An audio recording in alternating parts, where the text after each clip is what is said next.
ماں کو تو اس رشتے پر خوش ہونا چاہیے تھا، لیکن وہ میرے ستیلے چچا کے رویے اور ناانصافی سے ڈسی ہوئی تھی۔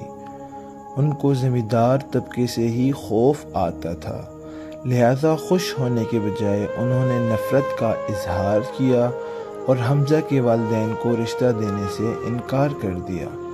وہ لوگ افسردہ ہو کر چلے گئے، میں بھی روتی سسکتی رہ گئی۔ جانے میری ماں کی جی میں کیا تھا، شاید وہ میری شادی اپنے بھائی کے بیٹے سے کرنے کی آرزومند تھی، تاہم یہ لوگ شہر میں رہتے تھے اور ہمیں پوچھتے تک نہ تھے۔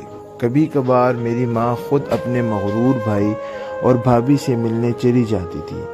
حمزہ کے والدین تو اس انکار پر خاموش ہو بیٹھے، مگر حمزہ کا چین قرار لٹ گیا۔ اس کا اب بھی یہی آرزو تھی کہ کسی طرح میں اسے مل جاؤں۔ ایک دن وہ مجھ سے ملا اور کہا کہ تمہاری ماں نے تو انکار کر دیا، وہ کسی طرح مانتی نہیں، کیوں نہ تم میرے ساتھ میرے گھر آ جاؤ، وہاں ہم شادی کر لیں گے۔ یہ سن کر میں خوفزدہ ہو گئی اور اسے جواب دیا، حمزہ، بے شک میری ماں ظالم سہی، میں مگر اپنے غریب والدین کے چہرے پر یہ کالک نہیں مل سکتی کہ گھر سے بھاگ جاؤں۔ میں یہ کام نہیں کر سکتی، تم مجھے بھول جاؤ، میں تمہارے ابا کو منا لوں گا۔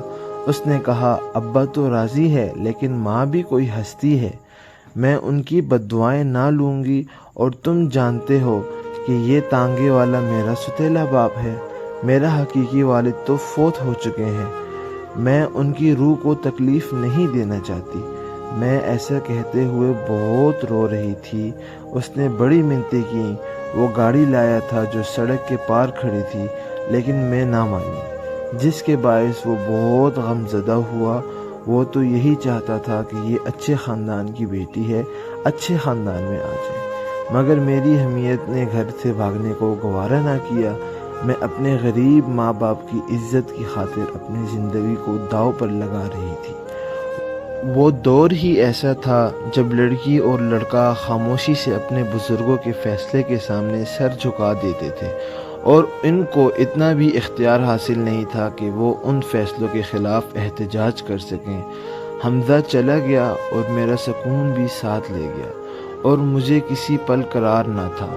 روتی تھی مگر ماں کو پتہ نہ چلے میں روئی ہوں۔ ان دنوں اپنے جینے مرنے کا ہوش نہیں تھا۔ تبھی ایک دن ابا نے کہا، زہرا، تم بہت اداس رہتی ہو، ذرا نہا دھو کر تیار ہو جاؤ تو میں تم کو تمہارے ماموں کے گاؤں سیر کرانے لے چلوں، وہاں تمہاری خالہ رہتی ہیں، ان کی بچیوں سے ملو گی، ماموں کے گھر جاؤ گی تو خوش ہو جاؤ گی، اماں وہاں جانے سے منع کر دیں گی۔